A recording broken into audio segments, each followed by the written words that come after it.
আঞ্চলিক ভাষা অনুযায়ী এই পিঠার এক এক দেশে এক এক নাম। যাই হোক না কেন খেতে কিন্তু অসাধারণ। আমি মেপে ঠিক 4 কাপ পরিমাণে পানি দিয়েছি। এটা একদম নতুনদের জন্য, যারা জীবনে কখনো করেননি, ফার্স্ট টাইম এই রেসিপি ফলো করলে পারফেক্টলি হবে। এখানে দিয়েছি পরিমাণ মতো লবণ আর দিয়েছি ঘি 1 টেবিল চামচ। দিয়ে আমি গুড় দিয়ে দিয়েছি মেপে 2 কাপ পরিমাণের। যদি কেউ মিষ্টি বেশি পছন্দ করেন সেই ক্ষেত্রে অবশ্যই একটু বাড়িয়ে দিতে পারেন, তবে এটা একদম পারফেক্ট মিষ্টি হবে। এখানে পানি যখন ফুটে আসবে তখন আমি দিয়ে দিব 4 কাপ পরিমাণে মেপে শুকনো চালের গুঁড়া, বাজার থেকে আনা যে চালের গুঁড়া সেটাই। আপনারা চাইলে যেই কাপ দিয়ে মেপে দিবেন সেই কাপ দিয়েই পানি দিবেন, তাহলে মেজারমেন্টটা পারফেক্টলি হবে। দিয়ে আমি মিডিয়াম টু লো আঁচে রেখে রাখবো 10 মিনিটের জন্য। ঠিক ঘড়ি ধরে 10 মিনিট পর আমি ঢাকনা তুলে ভালোভাবে মিক্সড করে নেব। একদম খুব ভালোভাবে চারপাশ দিয়ে সুন্দর করে মিক্স করতে হবে।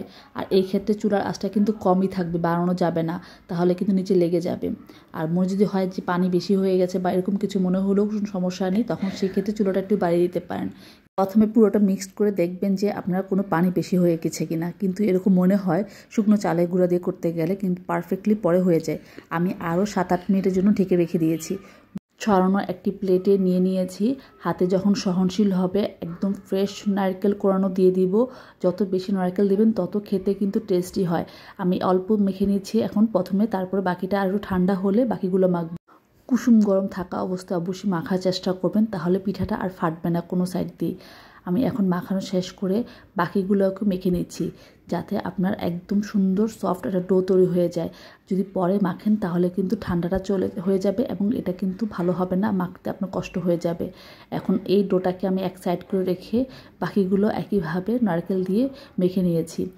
ঠান্ডা হয়ে যদি কিছু ড্রাই মনে হয় সেই ক্ষেত্রে অল্প কিছু গরম পানি ব্যবহার করতে পারেন, তবে প্রয়োজন না হলে ব্যবহার না করাটাই ভালো। ভালো করে ডোটাকে সফট ডো তৈরি করে আমি একটা ঢাকনাযুক্ত পাত্র রেখে দেবো, কারণ বাকিগুলো বানাতে অনেক সময় লেগে যাবে, একটু ড্রাই হয়ে যাবে, তখন পিঠাটা মসৃণ হবে না, ফেটে যাবে চারপাশ দিয়ে। আমি প্রয়োজন মতো ডো নিয়ে একটু লম্বাটা শেপ করে নিচ্ছি। এটা নিলে এটা আপনারা চাইলে ছোটো ছোটো গোল লেচি কেটে নিতে পারেন। আমি একটু লম্বাটা করে লেচি কেটে নিচ্ছি, তাহলে আপনার পরিমাণটা সমান থাকবে, সবগুলো পিঠার সাইজ একই রকম হবে। এটা মাপার জন্য, আর কিছু না। এখন লেচিগুলো কেটে আমি সুন্দর মতো গোল শেপ করে নেব। একটা পিস নিয়ে আমি পিঠা তৈরি করে দেখাচ্ছি। আপনারা চাইলে 2 হাতের মাধ্যমেও করতে পারেন, তবে হাতের প্রয়োজন হয় না। এরকম বড় একটা প্লেটে নিলে আপনি হাতটা ঘোরাতে থাকলেই দেখবেন যে পিঠার শেপটা হয়ে আসবে।